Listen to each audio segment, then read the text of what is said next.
This man strangled his wife in front of 3 of their children, then told them to pretend it was a normal day.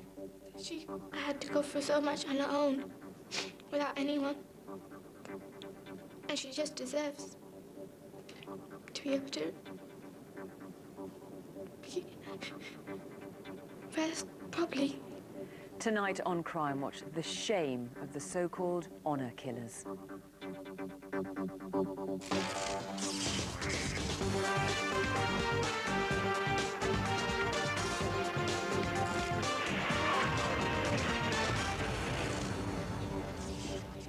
Hello, welcome to Crimewatch, and that man we're after for killing his wife in front of his family is officially described as one of Britain's most wanted criminals. Well, some of Britain's most senior detectives are here to act as your calls come in, and the number to get them is right there. It'll be there throughout the programme. And we have a specialist team of officers here solely to take calls on a separate number from anyone with concerns or suspicions about honour killing, the desperately wrong response in some families to what they see as the shame brought on them by a wife or a child who steps out of line. And that number's 0800 056 4777. And we've got some faces that you wouldn't want to meet in a well-lit street, never mind a dark alley. We'll tell you more about what these have been up to shortly. They're all on the run, and we've given them numbers to help you ID them if you're going to ring in. So if you've got their number, you call ours. Spaghetti Junction in Birmingham may be Britain's biggest motorway intersection, but underneath it, and for quite a way around it, especially in Great Bar, there's a maze of canals and pathways, and down there below the traffic, a very strange and disturbing young man has been on the prowl. I set off early that day to fetch up my granddaughter from the nursery as they were breaking up, and to take a few recycling bottles and papers to the recycling plant. I went walking through, and as I'm 3/4 of the way in, I see this young man coming through at the other end. As he walked past me, he was staring, and I thought to myself, well, thank God he's gone.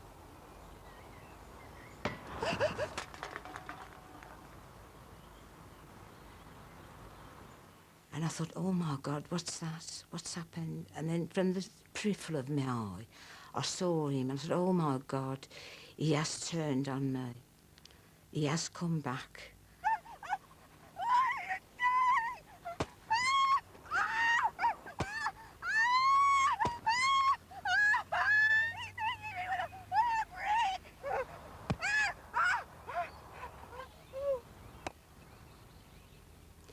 When he was hitting me, he was so calm and so calculating. He seemed as if he didn't want to get his clothes dirty. He didn't say anything. He was silent all the way through. Not even a grunt, like with aggression. You know, nothing. It's silent. After the last blow, he stopped for that second, staring, just like a zombie. And then I got up and ran for my life. We thought we were dealing with a really nasty attack, but a one-off until the 29th of September. I was about halfway down the path in the grassy area when I noticed a man walking towards me. He walked past me, and then a few seconds later I heard heavy footsteps, but I didn't think to look behind me. I saw that it was the same man, which I thought was a bit strange. And he carried on walking towards the wooded area and disappeared. I was walking through the woods and almost to the end of the park. I didn't hear anybody behind me.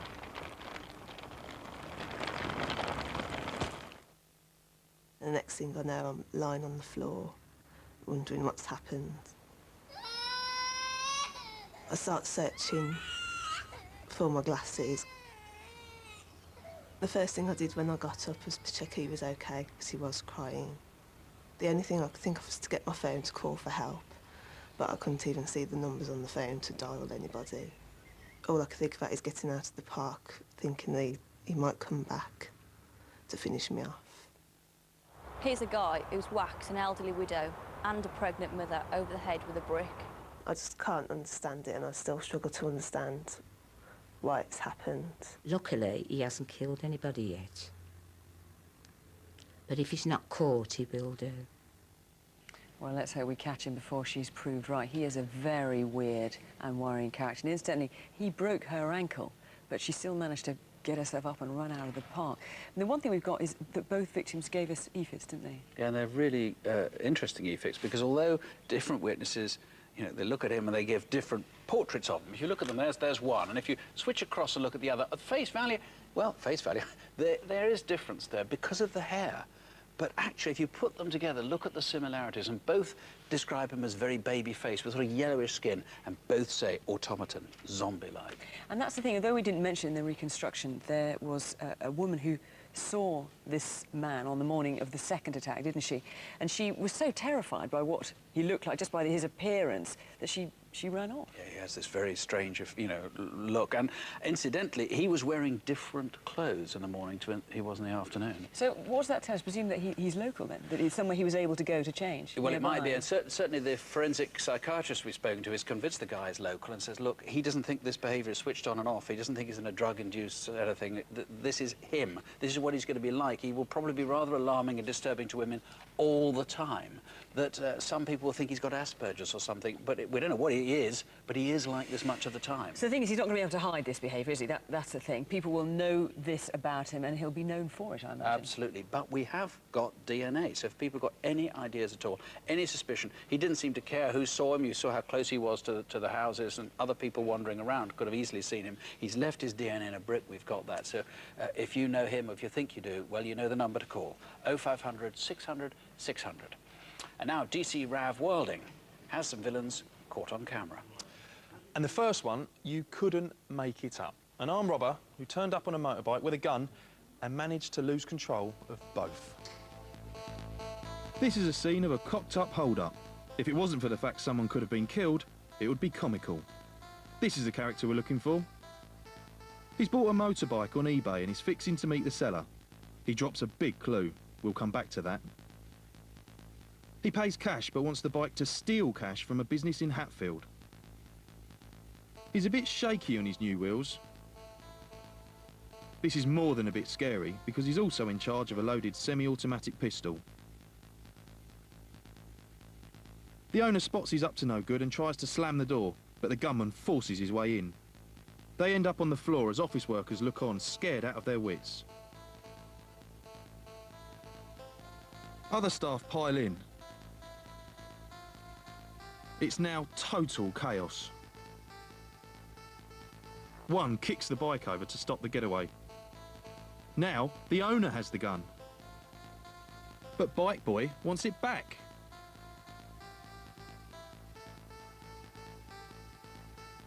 The ex-gunman takes off, leaving the bike, one of his gloves, and his ex-gun. And that earlier clue he dropped? A family photo, maybe. If you know who this is, or better still, who Bike Boy is, call us before he does himself, or someone else, serious injury. The sparks are flying in this holiday park in Bognor Regis. These two are taking an angle grinder to an ATM cash machine. They eventually get their hands on the cash and sneak out. But the camera got a sneak preview of them when they sneaked in. Do you know the young lad with the crowbar? Can't quite make out the logo on the older man's cap. Come on, Pop, come a bit nearer.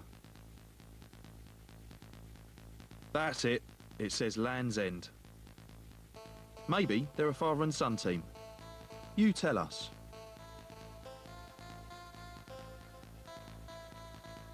This lot's addiction to nicotine and alcohol is serious.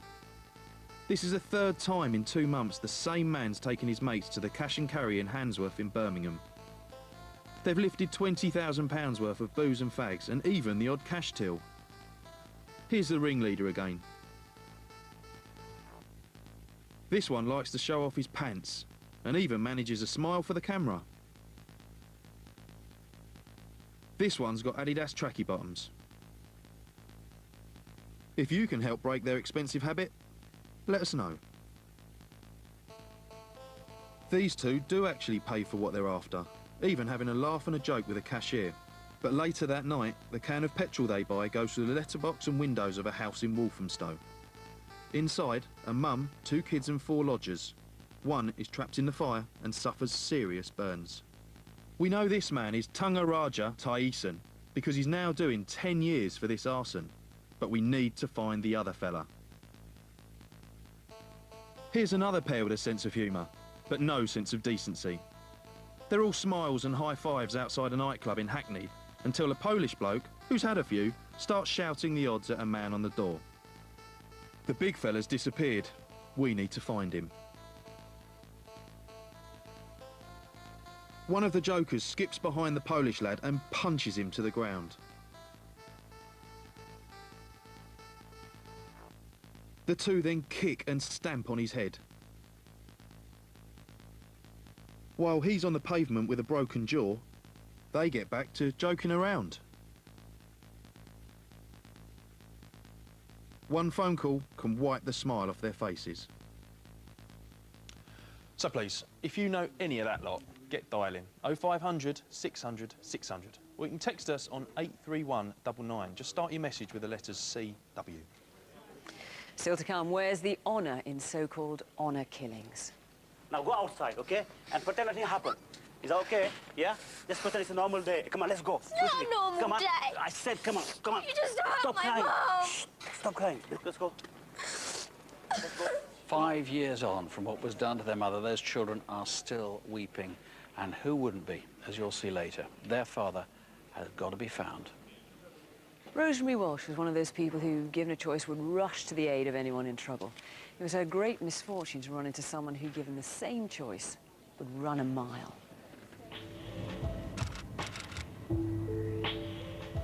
Thousands of people use this road every day, travelling from the home counties into London and around London. The driver I'm interested in finding may have been travelling home after a night out, may have been travelling into work. Wherever that person arrived, they would have arrived with a damaged car and a damaged conscience. Because that morning they hit Rosemary Walsh and left her for dead.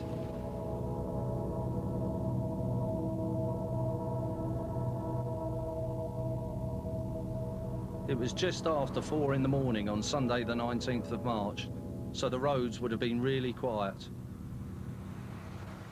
It happened on the southbound stretch of the A406 near Redbridge.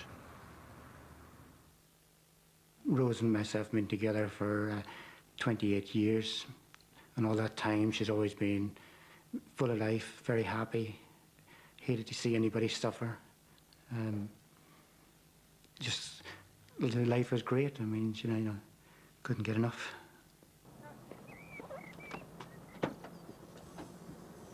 Well, she especially liked going to the car boot sales to buy stuff, especially toys and things for the kids. She's always looking out for things that they would like to play with.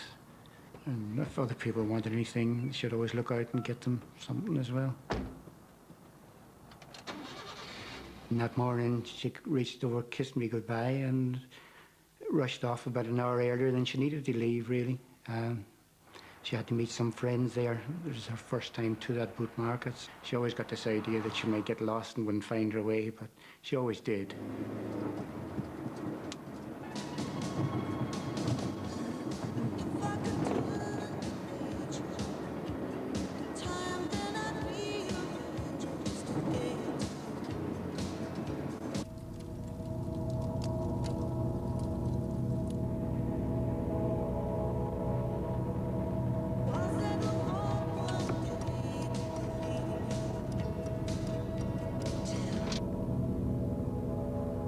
This wasn't the first time that Rose had actually gone to help someone. She'd been walking along the canal one day and she saw someone drowning. She leaned over and pulled him out, despite the fact that she was terrified of water and couldn't swim.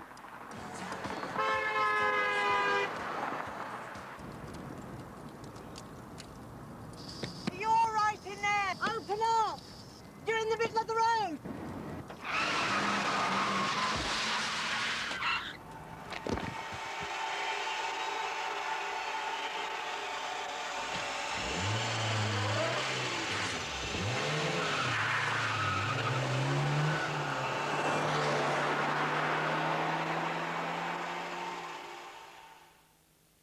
if Rose had been driving a car and had hit someone, she would have stopped right away, would never have given it a second thought.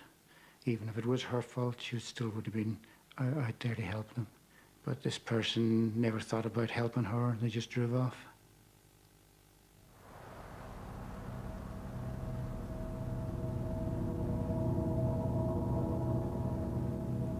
The car that killed Rosemary had been travelling at 60 miles an hour. It was a red Citroen Zara. It braked before it hit her, but it would have collided with her at 40 miles an hour. She landed 20 metres away. The driver of this car has a serious problem. They arrived somewhere with severe damage to their car. Perhaps the bonnet was dented, the roof dented, the windscreen broken. What I know for certain is the passenger wing mirror is missing. I need to know who repaired that car and where it is now.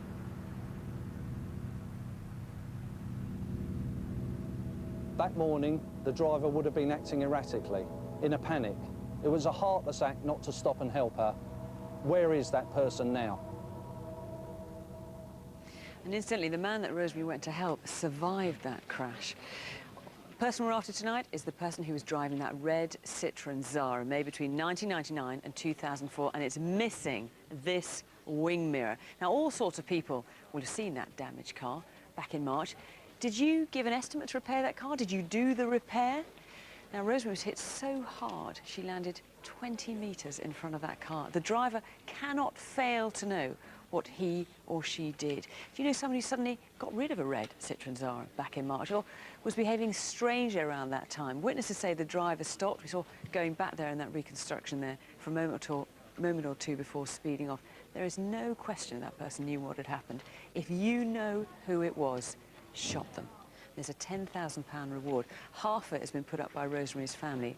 The other half's been put up by Crime Stoppers. All calls to Crime Stoppers are confidential. If you want to call them anonymously, the number, another free phone number, is 0800 555 111. Now let's take a closer look at 12 of Britain's most wanted. These are faces we need your help on. And we've given them numbers to make it easy. Number 1 is Jalil Ahmed, wanted for murder. The victim, who was disabled, had just celebrated his 23rd birthday when he was stabbed. Ahmed is 24 and he has connections in Birmingham and in London. Number 2, John Wallace, wanted for attempted murder. His victim was stabbed 7 times in a flat in Roehampton. Stevie Pittman's wanted for possession of cocaine with intent to supply. And as you can see, have a look, he's got a large scar. You see it there? On his left cheek, and he is number 3.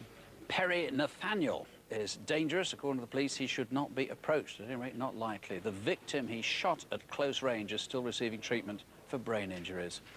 Sometimes he turns his name the other way round, so watch out for Nathaniel Perry, and other aliases have so far included Perry Dobson and Carl Thomas. At least our number for him stays the same, number 4. Now, if you know him or any of the others, you know what to do. Give us a call, 0500 600 600. Last month, we got almost 500 calls and emails, and we showed what happened to Heather Barnett in Bournemouth. Her killer removed her breasts with a surgical scalpel, and not surprisingly, we are extremely worried about what he's done since and what he may be up to now. You may remember he left another macabre clue at the scene, one that shows he's been assaulting other women in the town.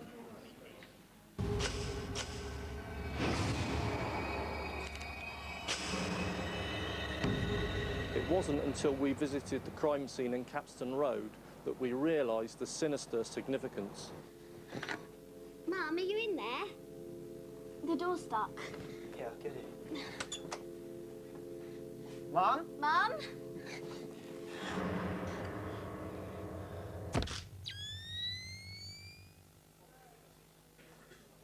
The issue of this hair is absolutely critical of the inquiry, obviously. The man leading the inquiry is Detective Superintendent Phil James. Really big development since the last programme last month. Yes, Nick, a fantastic response, but in particular we're very pleased that 3 females came forward to say that they'd had their hair cut whilst travelling on buses in Bournemouth, and 2 females came forward to say that they witnessed such a thing. It's a real epidemic of this has been going on, and we've got 2 of those girls who've come into the studio very courageously, given the circumstances of this. Tell us what happened to you. Obviously, we're not going to identify you. Tell us what happened to you. In my case, I was travelling on a bus to school when I felt as if somebody was pulling strands of my hair, and there was a strange smell, like menthol. I thought perhaps it was one of the children behind me just playing a trick, but I turned round and there was a man sat there. He had his hands on the top of the back of the seat, as if he was holding on. So I didn't really do anything else about it until I got off the bus. And I noticed that the menthol smell was coming from something sticky that was in my hair. And, What sort of medicinal smell? It was rather like vapor rub, I thought. When I tried to wash it out, I noticed that strands of my hair were falling out into the sink. They were all the same length, so they'd been cut, probably with something quite sharp. You got a good look at him, didn't you? Yes, I did. You got a good look at him as well. Tell us what happened in your case. I was on my way home from work, and I was sat on the left-hand side of the bus, and on the right-hand side of the bus there was a man on the back seat and a girl just in front of him. And I looked over and saw him cutting the girl's hair. And he saw me see him, and he just got off the bus when he saw me. You got a good look at him too? Yeah. What was he wearing? He was wearing something like a green anorak kind of puffer jacket. Now that's interesting, Phil, because we had CCTV last time in Charminster of a guy crossing the road.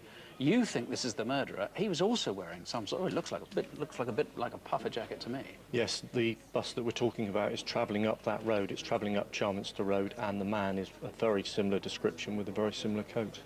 Have you seen him again, or was it just the one occasion? Yes, I have seen him since. You've seen him since? Have you seen him after Heather's murder? Yes. And what happened? Well, you must have moved away from him, presumably. I have tried to. There have been occasions where I've moved away from him and he has then reappeared near to me. Really? Now, you must be worried if he's still stalking people. Yes, I believe that's not a coincidence, Nick. I believe that on those occasions that man was actually following the individual, and it is very concerning, naturally. I mean, you've always been worried that this Heather Barnett's killing wasn't a one-off, that this guy is just going on, and he's plainly still following women. Yes, he's still out there. He's in Bournemouth. He is a major concern to us. He is high risk, and we must catch him. You still need other women to come forward. In particular, there's one out there whose hair was actually placed on Heather Barnett's body. So we need more girls courageous like this to come forward. But what about people who are very close to the killer, who might have suspicions and are frightened? What will happen to them? How much protection can you offer? We're very good at what we do. We're very professional. We can offer them the ultimate, which is full witness protection, down to the instances here where the females just remain anonymous. But, you know, there's no problems there. We're very good at what we do. Right, Phil, thank you girls very, very much indeed. Any information you have, however unsure you are, however much you may feel divided loyalties, is pretty clear. This man has carried on doing things he should not be doing after killing Heather. You've seen the CCTV. We've given descriptions of him. He may kill again, as Phil has just said. Don't have that on your conscience, please. Call us. If you've had your hair cut from a man behind you on a bus or a train or anywhere in the Bournemouth area, also, please call us. If you've been stalked by anyone of this description, call us. 0500 600 600. And you can see that CCTV footage again on our website, and you can find out more about how we've tackled the Heather Barnett case on bbc.co.uk/crimewatch. Right, we've got some more wanted faces for you to look at now. Now, we've nailed a number onto them to help if you're going to ring in. First things first, number 5, Terry O'Neill. He's a very dangerous man and also very tall, 6'3". He's wanted for stabbing 2 men in London's Canning Town. One later died from his injuries. There's a £20,000 reward on Mr O'Neill. Number 6 here, it's Mr Kamil Krawiec, a missing sex offender. He's Polish-born, he's an ex-waiter and has links in Hackney and Earl's Court. 7 here, Randolph McBean. He's wanted for firearms offences. 6'1", and a scar on the right side of his face. He also has gold teeth and street names of Geronimo or Ronimo. And here, number 8, it's Mr Ian Jones, and he's wanted for armed robbery. 2 big giveaways here, 19 stone, and also has a tattoo of a dog on his right arm. Now, if you know or spot any of these, give us a call here in the studio. 0500 600 600. Now, Detective Sergeant Jane Corrigan has some CCTV of a young man who's had his face rearranged by Saturday night thugs, hasn't he, Jane? And by the look of it, he's going to have this scar for the rest of his days. 1 minute, he's happily walking along eating pizza. The next, his smile's been replaced by an 8-inch gash. He bumped into 4 racists near Russell Square tube station. He got a torrent of racial abuse. And before he gets his ticket through the turnstile, the gang are on him. One smashes a bottle on his skull, cutting open his face.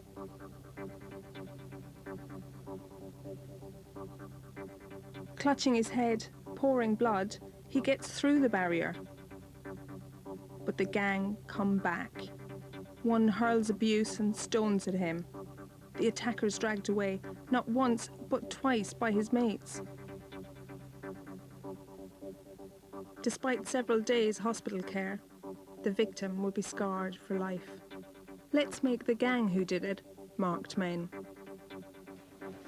Jane, it was a terrible, terrible injury, wasn't it? I mean, look at that poor guy, but it could have been so much worse. I know, another centimetre, Fiona, and that could have severed a nerve in his face and left one side of it paralysed. The thing is, when you look at that CCTV, they had a go at him, the attackers, and then they came back and had another go at him. They hurled racial abuse, they were aggressive. If he hadn't got through that barrier, I dread to think what would have happened. So what do you know about the attackers then? Well, what we can tell you, there's 4 Asian guys in 20 to 24 years of age. The one with the shaved head and the black top was the one shouting most of the abuse. He had to be dragged away. His mate in the sleeveless green top is fairly muscular, and the third guy in the bright red T-shirt had sunglasses perched on the top of his head. I mean, he had a white motif on the top of that T-shirt. And the fourth guy, this is the guy we think actually did it. He used the bottle. He's quite slim, 3/4 length trousers and wearing a mustard colour T-shirt. Now, we know that that is not a great picture, but if you can put together this person with the other 3, there's a group of 4 of them. If you know them, you can put them all together, give us a call, 0500 600 600. And if you've been a victim of crime and would like to talk to someone, you can call Victim Support on 0845 30 30 900. But now we've got some significant arrests to tell you about. Starting with one in June, where we featured the rape of 3 girls at the Appleby Horse Fair in Cumbria. A 17-year-old man from County Wexford has been arrested in the Irish Republic, and he's now awaiting extradition to the UK. In July, we asked for help to trace a man wanted for conning cash out of lone women. He'd posed as a firefighter or an ambulance worker to try to gain their confidence. As a result of the Crimewatch appeal, posters of the wanted man were put up in railway stations in nearby towns and cities. Police arrested Paul Carson, who's now been charged. Then last month, we showed CCTV of a man wanted in connection with a rape in Bromley in Kent. 3 callers named the same man, and 2 hours later, Paul Flatman handed himself in. He's been charged with rape, and he's awaiting trial. In April, we tried to track down a rapist who attacked a woman in her home in East London's Brick Lane. Last week, 25-year-old Abdul Halisadir Mukim from Forest Gate was charged with rape, and he'll be in court in the new year. In July, we showed CCTV of a man wanted for a rape of a girl in Bristol. The same day, we found out the same man was believed to have attacked a student in Sheffield, so we appealed again in September. 3 weeks ago, Gary Howe was charged with 4 counts of rape and 3 of attempted rape. He's in custody. In May, we featured the killing of Christopher Alanemi, stabbed to death in a high street in Sheerness in Kent. 5 men, all from southeast London, have been charged with his murder. And finally, a case we featured in May, the terrible murder of 22-year-old Lucy Hargreaves, shot in her home in Walton in Liverpool. Her house was then set on fire. Now police have named a man they want to trace. He's 26-year-old Kevin Parle, also known as Joseph Kenneth Parle. Now, you could miss him. He's 6'5". That's really big, with cropped ginger hair and a 1-inch scar on the left side of his head. And he's also wanted in connection with another Liverpool murder. And there's a £10,000 reward. If you know him, call us on 0500 600 600. If you see him, don't approach him. Call 999. Naziat Khan wanted out of her marriage. After 16 years, she just couldn't take any more. But her desire for a separation was something her husband couldn't take. He had other ideas. If anyone can just help. Please.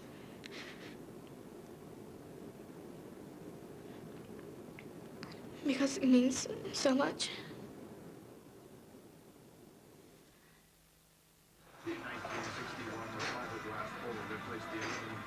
Oh, that's nice. What are you doing? Come on, girls. You know we've got to be at the mosque in 5 minutes. Turn the television off. I'm not going to say it again. I'm getting to the good part. Put your shoes on. Right, Okay, darling, you get up too. We're going to go and see your sisters off. Where's my bag? There you are. Okay. Here is a set of keys. I'm going to go shopping to Tooting, so if I'm not back, you let yourselves in. Okay. Right, off we go. Come on, darling. Go on, darling, go on. So you remember what to do then, huh? Yeah. You've got the keys. Okay. Oh, look, your father's there. Assalamualaikum. Hi. Betty, how are you? Huh? She came, huh? Huh? Betty, take off. Did you know it's my birthday soon? Oh, of course I remembered. I bought you a lovely cake. And if you want, I can put your name on it. Yeah. And I'm going to have a fairy on top. Fairy on top, of course. I promised you that last time, didn't I? Yeah. So it's a lovely day. So what's your mosque teacher we're like? getting late. She's nice. Sorry, Mum. What's your mosque? Is he alive? Yeah, she always does lollipops. Yeah. Hello. Assalamualaikum. Hi. Alaikum. All right, girls. Hi. Come on So in. you're going to be good girls now, aren't you? Always good. Come on, Okay. all right. Okay, say bye to them. Bye. Bye. Bye. Come on, we're going. She was just all the time, like, loving her kids and stuff. She would, like, always go the extra mile just to make sure we were okay. أعوذ بالله من الشيطان الرجيم بسم الله الرحمن الرحيم كلا بلا Kala, bala. I don't do anything, just leave me alone. You never respect me, do you? You ruin my head in. Yatim. I'm gonna dance him, Madungi. No! Aduna Balata. Don't be good! Aduna. Allah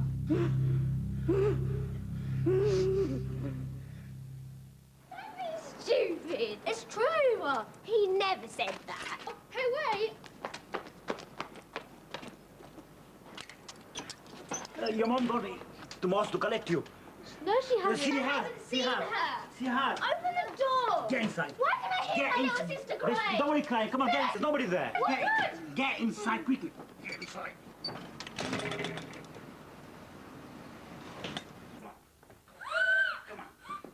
Come on. Mom!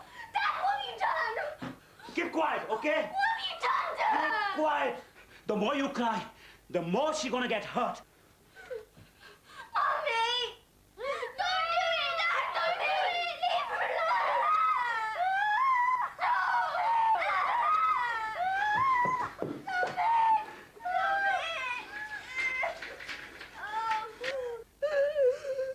Why did you do this? Because she bloody left me. Do you understand? Left me. Right. I want you to write a letter. Right? Like it is from your mother. We are going to Manchester to see her father for 2 days. Write it. Stop it! What are you doing? Stop! Listen, you don't tell the police anything, okay? Even if they talk to you, you don't say anything. In fact, you don't say anything to anybody.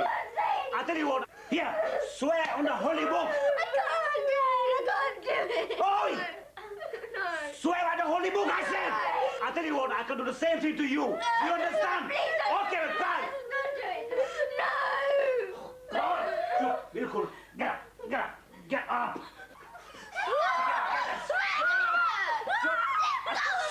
Shut up. Or I'll do that to both of you. Do you understand? Oh, come on, let's go. Going, we're going. Come on. Move. Move. Come on. Come on.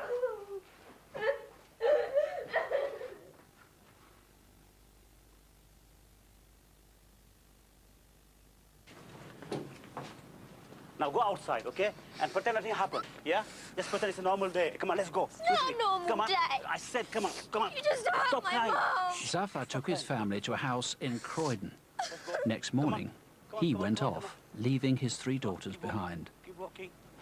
With their father gone, they tried to contact their mother, hoping beyond hope she was still alive. Pick up. Please pick up.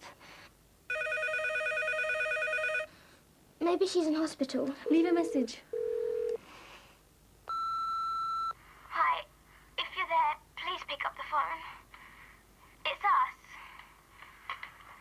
Are you okay? Are you all right? मैं पाकिस्तान तो आई हाँ ते बच्चे ने मां को कत्ल किया गया और मैं उन्हें देखभाल थी आई हाँ और बच्चे इसी तरह जिस दिन पहले दिन देखे सन तो 5 साल तो बाद भी आज भी उसी तरह बिल्कुल When it's like a special occasion, but or like birthdays or something, you know that she should be there. बड़ी हरकत होती नहीं अनिया कि असानी माँ बहुत मतलब काम करनी सी असा वास्ते बच्चे लेके लोगों ने पालने से कि असा ने खर्चा पूरा करने से असानी माँ चले गई असें जिंदा ही ना रहना चाहते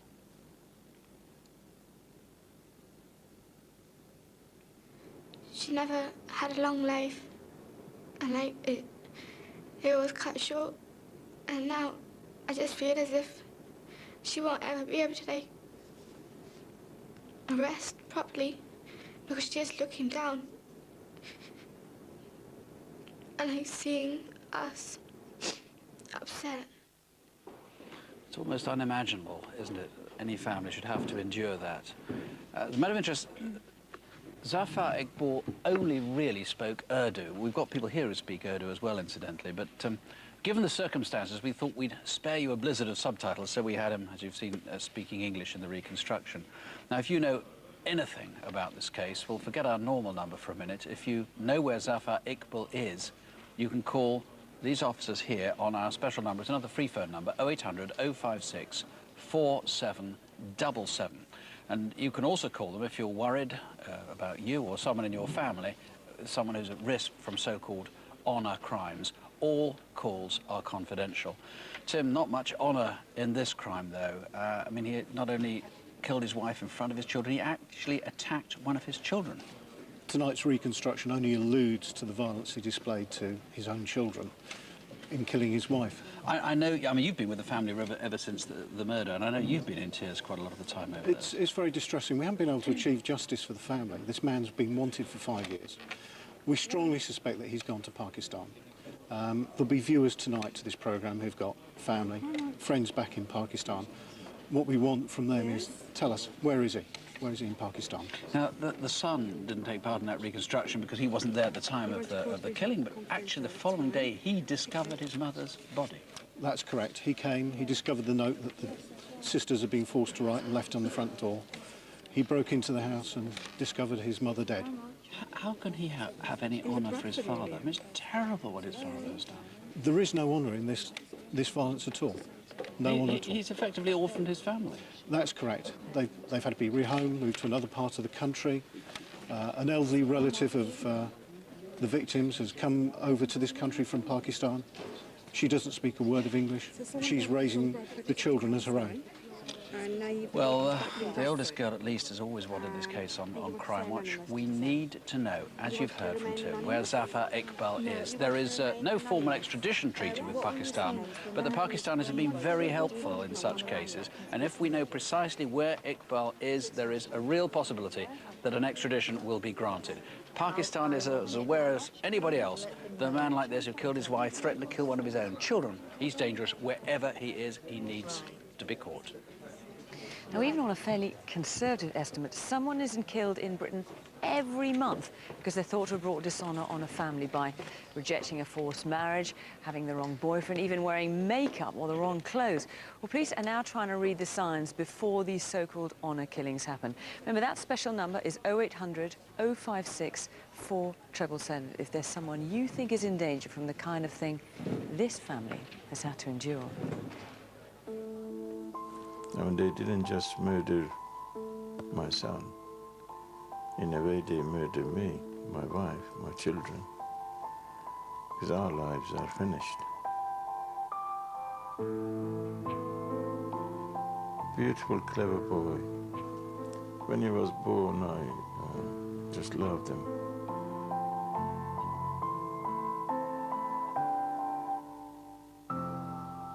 Clever boy from when he was about 7, 8 months old. He actually could talk. He loved living and he was enjoying his life. Everything was going for him. The father and brothers of a pregnant woman have been convicted of murdering her 19-year-old boyfriend in a so-called honour killing. A court heard that Arash Gorbani Zareen was stabbed 46 times because the family believed the relationship had brought dishonour upon them. There is no honour in any killing. Just devastation to us. And they are in prison. The girl's father, Chumia Ali, and her 2 brothers, Muji and Mamnoor, were found guilty of his murder. Arash was stabbed in his own car and his body was tied to the driver's seat. What pleasure did they get out of this? What honour did they get out of this? Honour is a great important thing to have in the community. Honour, it's really about having respect for yourself and your family. When we traditionally talk about honour killings, you know, it's a very ancient idea, and it actually exists within the samurai in Japan who would fight for their honour. And also, we know of the story of Romeo and Juliet, 2 lovers from the wrong families. And so this is something that we in our society see as a very ancient and old problem, not as something that belongs in modern-day society. But of course, we've got immigration here from people who've come from tribal societies, where up until 50, 60 years ago, and even today, they still live by those codes. Well, my parents wanted me to go Pakistan with them and like marry this 21-year-old guy that I'd never seen and never met. It was a shock to me. My dad started hitting me as well, and Mum started beating me as well, and like it came to the point where I had to leave no matter what. Bethany and Carmen Havana. Young girls who I see and who are victims of honour-based crimes, their lives are made hell. They're restricted from freedom, they're restricted from the outside world. They could be badly beaten, they could be burnt. A man has been found guilty of murder for helping to kill a bride on her wedding day. He was angry that she wasn't marrying a blood relative. Sajja Bibi was found dead at her home in Birmingham in January. She'd been stabbed 22 times. We are facing a crisis of masculinity. A lot of young Asian men, particularly people from the Pakistani community or the Sikh community, don't actually have an idea of how to be men in this society. They have the ideas of what their fathers and their grandfathers brought over, and actually those ideas are not compatible with being a member of a democratic society, but they're also not compatible with being a good Muslim or a good Sikh. Our culture, there are strict boundaries on how people meet each other. If I saw my sister with a guy and I didn't know the guy, it'd be trouble, because I wouldn't like my sister walking with another guy. It'd be like, I'll do something. I wouldn't tell you what I'm going to do on camera. I'd smash him up. Seriously. I'd smash him up. I'd, you know, beat the crap out of him. What about your sister? Well, then she'd get beat up too. Who by? Me. You sure? Trust me. It's best to resolve it by just actually talking, because by fighting and killing, you don't really resolve anything. Samira Nazir was a woman with much to live for. The 25-year-old has a successful career and had fallen in love with a man she planned to marry. But her family didn't approve of him. Her brother and her cousin murdered her, stabbing her 18 times. If they did ever find out where I am and took me home, first of all, they'll be, I'm sorry I have to say like this, but they'll beat the shit out of me. A murder's a murder. It shouldn't be different just because he's a family member and because they say it's culturally sensitive. For them to do this, they've got no reason. And for culture to be a reason, that's the most pathetic reason over here. Oh, they put this name to it. It's all wrong. What honor killing? Honor of what?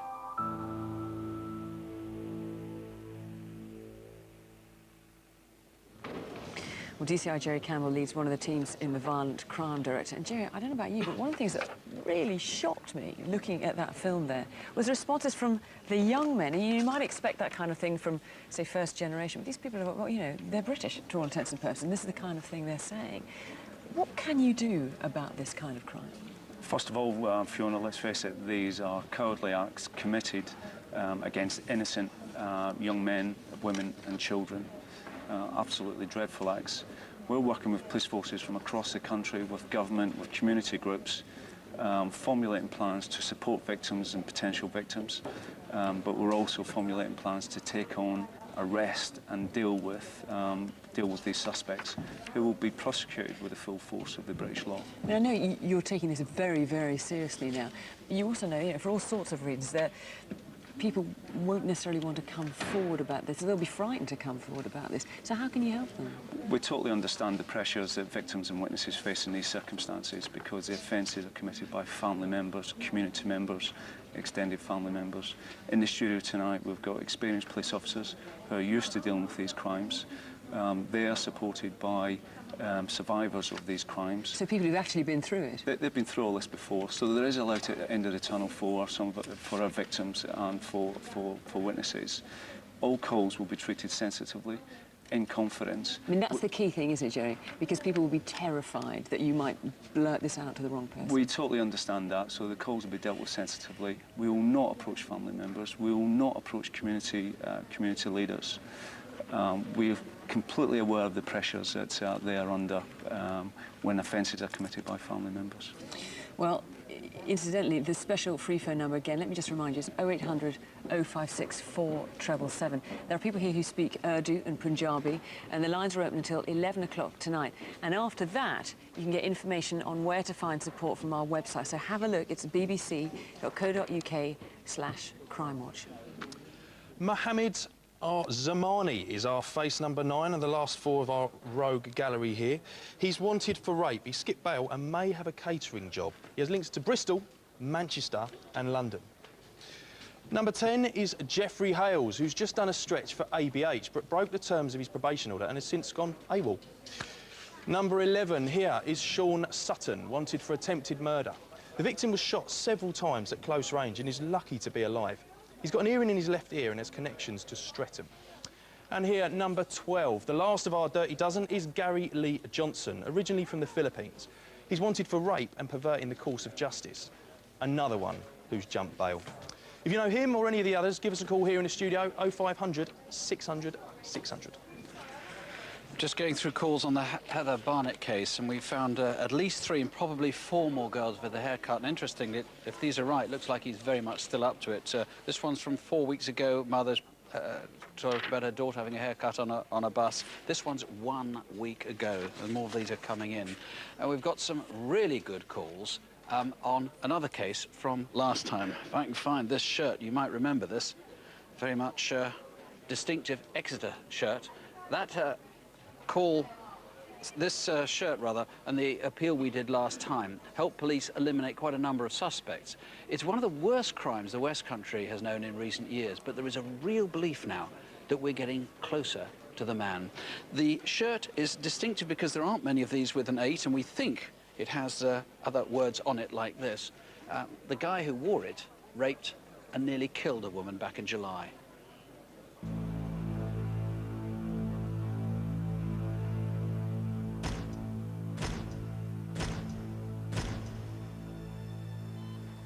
She'd been beaten, raped, stripped naked and left with a fractured skull.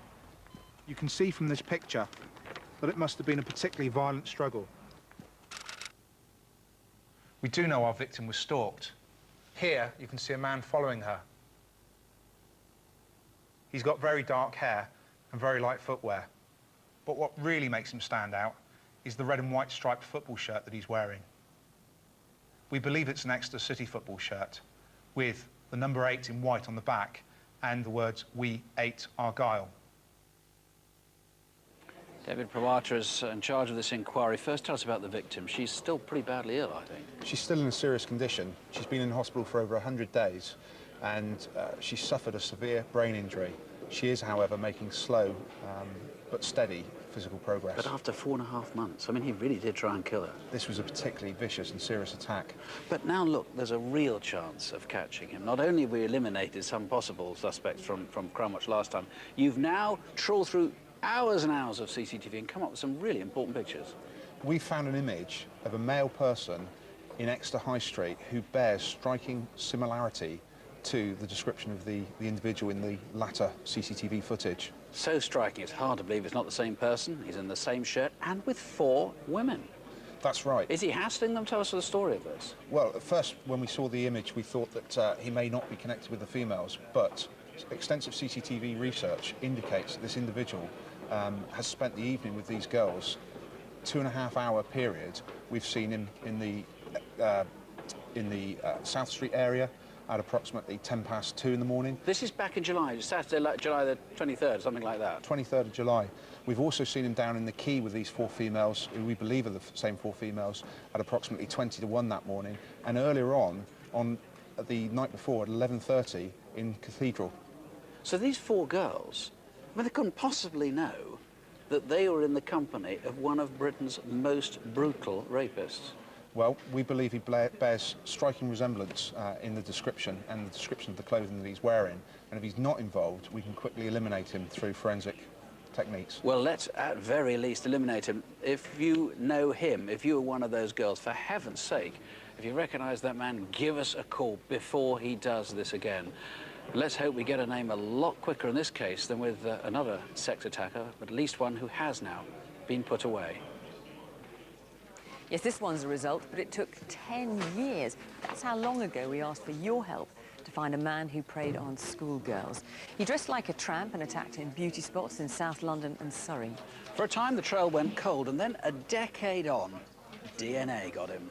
The tramp turned out to be an architect, a father of 2, Anthony Dubois, who led a double life as a respectable family man and a sexual predator, disguising his voice as well as his appearance. Last month, he admitted assaulting 6 girls. He's been jailed for 13 years. In January, we featured the shocking kidnap and rape of a 6-year-old girl in Blythe in Northumberland. You must have seen this on the news and in the papers. She was snatched from her bath as her mother dressed her brother. She was repeatedly abused in a car before being left naked in the snow in a back alley. Peter Voisey was found guilty of abduction, rape and sexual assault. He'll be sentenced next month. 4 years ago, a teenager was raped in her home in Great Harwood in Lancashire. Her attacker followed her home before knocking on the door, forcing her inside and raping her. Last year, police got the vital DNA link they needed. The same man had raped 2 other women in nearby Nelson and Burnley. Local businessman Sean Greenwood was arrested and charged with 3 counts of rape. He pleaded guilty and he was jailed for life. You may remember in December we reconstructed the kidnap and torture of a man in New Cross in London. He was dragged from his car, he was taken to a flat where he was blindfolded, gagged and tortured. Dwayne Callender and James Thomas were convicted of conspiracy to kidnap, and Daniel Lindo of false imprisonment. They're going to be sentenced next week. Last month, we asked for your help to track down Daniel Glendinning. He'd been arrested with a stash of Class A drugs at his flat. Then he went on the run. After the programme, he handed himself in. He's now been jailed for 3 years. Also last month, we asked you to keep an eye out for Paul Ruprai, who was wanted for an armed robbery in Weston in Lincolnshire. Well, he caught himself on the programme too. He handed himself in. Last week, he pleaded guilty. He's awaiting sentence. In May, we featured Raymond Greenall, a dangerous sex offender who'd gone missing. One caller recognised him and told us that Greenall had been living in Wigan under another name. He got wind police were onto him and he fled to Blackpool, where he was eventually arrested. He was jailed for a year. Finally, a shocking outcome to a shocking case. Last month, we re-examined one of the oldest cold cases we have ever looked at, a series of sex attacks 22 years ago in Salisbury. Well, again, it was DNA that cracked it.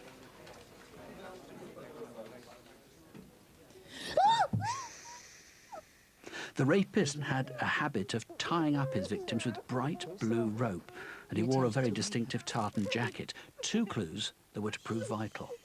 And in saying how he got into one victim's flat, he used a phrase that gave his job away. How did did you get in here? Monkey jumped the window.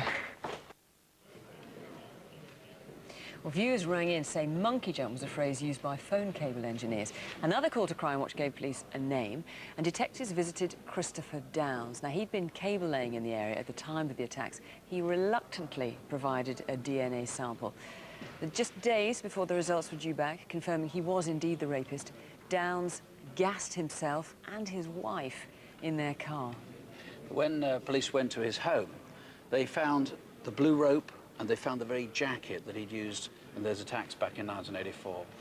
Downs had been jailed after those attacks for a series of other offences, including attempted rape and slashing the face, arms and chest of a Southampton prostitute. It does look as though his wife knew some of this. From letters that Downs had sent to her from jail, he talked about knowing what he called his deepest, darkest secrets. Detectives are now trying to trace his movements over the years to try and identify other attacks that he may have made against women. Now, if you ever needed proof that the consequences of rape can reverberate for years, when you're saying it, I mean, this is surely it. Now, if you've been a victim of crime, you can call victim support. That's on 0845 30 30 900. Now, Rav, how's tonight looking so far? The phones have been red hot yet again, which is fantastic stuff. We showed you right at the start a brutal attack, a brick attacker, in fact, in Birmingham, first on an elderly lady and then on a pregnant woman. I don't know which is worse. We've had lots of really good calls flooding in, over 30 already. We've had many local names that have been suggested for that guy, which is excellent work, and some of those are so good, the police are very, very excited about those already. The lines are still open. Just because the programme's coming to a close doesn't mean that the lines are, so if you can help with any of our cases, please do get on the phone and give us a call. A reminder, you can find details of all tonight's cases at our website, bbc.co.uk/crimewatch. Our phone lines, as always, are open until midnight tonight, so you've got a couple of hours yet, and then from 7:30 until midnight tomorrow. All the detectives here can pass on incident room numbers if you want them, and they come up on your screens at the end of the Crimewatch update. And incidentally, several people have complained about the use of the term Asperger's in the context of crime. I mean, frankly, that's what a profiler told us, just as if he'd been tall or short. And we're back after the news with the update at 10:40. Late in some regions, do join us if you can. Crimewatch back in 3 weeks. That's on Monday, the 27th of November. Whatever happens, don't have nightmares. Do please sleep well. For now, good night. Good night.